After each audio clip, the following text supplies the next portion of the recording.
టీటీడీలో గోవుల మరణం పొలిటికల్ టర్న్ తీసుకుంది. వైసీపీ టీడీపీల మధ్య మాటల యుద్ధం ఆగడం లేదు. భక్తుల మనోభావాలు దెబ్బతీస్తూ మత కలహాల్ని సృష్టించేలా వైసీపీ వ్యవహరిస్తోందంటూ కూటమి మండిపడుతోంది. ఈ విషయంలో భూమనపై చర్యలకు సిద్ధమవుతోంది ప్రభుత్వం. గోవిందుణ్ణి అడ్డం పెట్టుకుని వైసీపీ రాజకీయం చేస్తోంది. దీనికి మూల్యం చెల్లించుకోక తప్పదని కూటమి హెచ్చరిస్తోంది. ఈ విషయంలో టీటీడీతో పాటు ప్రభుత్వం కూడా ఆగ్రహం వ్యక్తం చేస్తోంది. భూమన కరుణాకర్ రెడ్డిపై చర్యలు తీసుకోవాలంటూ ఎస్పీకి ఫిర్యాదు చేశారు టీటీడీ సభ్యుడు భానుప్రకాష్.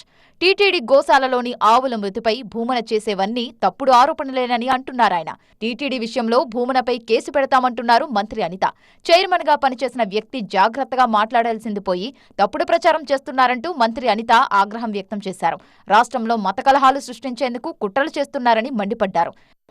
సాక్షాత్తు ఇంతకుముందు ఆ తిరుమల తిరుపతి దేవస్థానం చైర్మన్ చేసిన వ్యక్తి బయటకు వచ్చి ఆ తిరుమల తిరుపతి దేవస్థానం తాలూకా ప్రాధాన్యత, దాని తాలూకా సెంటిమెంట్ తెలిసిన వ్యక్తిగా ఆయన అటువంటి కామెంట్స్ చేసేటప్పుడు ఆయన సెన్స్ పనిచేయాలి, చిత్తశుద్ధితో ఉండాలి.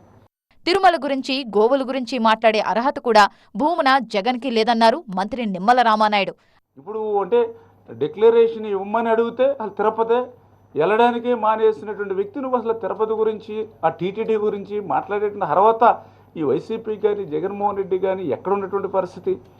ఎప్పుడైనా మీరు ఏదైతే ఆ పట్టు వస్త్రాలు సమర్పించడానికి ఎప్పుడైనా సతీ సమేతంగా, హిందూ సాంప్రదాయం అది సతీ సమేతంగా వెళ్ళడం అనేది ఎప్పుడైనా పాటించారా మీరు? అటువంటి వాళ్ళు మీరు టీటీడీ గురించి మాట్లాడడం, అటువంటి వాళ్ళు తిరుపతి గురించి మాట్లాడడం, అటువంటి వారు హిందువుల గురించి మాట్లాడడం.